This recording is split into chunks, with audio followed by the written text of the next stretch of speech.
How to fix Jio SIM card network problem. Hey guys, welcome back to 1 Million Ideas YouTube channel. In this video, I will show you how to fix Jio SIM card network problem. So guys, I will show you some tips to fix the problem in network problem in Jio SIM. So guys, let's get started. Let's go to phone settings, and then you can see here uh, aeroplane mode. Just on the aeroplane mode here, and then you have to switch off your phone, plug out the SIM card, and again re-plug in the SIM card, and then you have to re-switch on the device. The problem will be solved.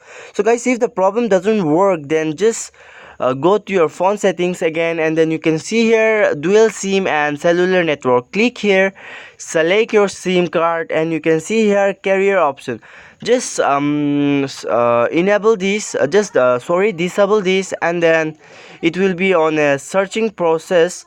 So guys, it will be on the searching process, and you will find some list of network. You can select the network and fix the problem.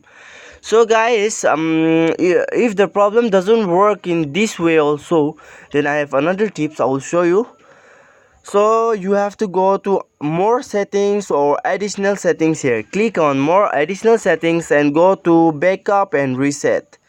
And then you can see here reset to factory settings. Click on reset to factory settings, and then it will be the option will be like this. So guys, keep in mind that you have to click on reset system settings only, not in other option. Please click on reset system settings only. So you can reset from here. You can apply your password and reset your phone, and the problem will be solved. And guys, if the problem doesn't work, again I will show you the another tips. You can see here software updates.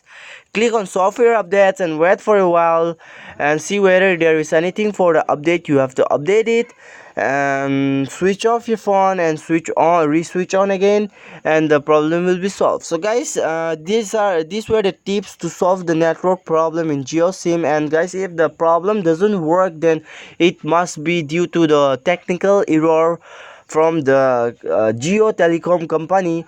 So you can contact with the customer care of the Jio company. So in this way you can fix the problem. Thanks for watching.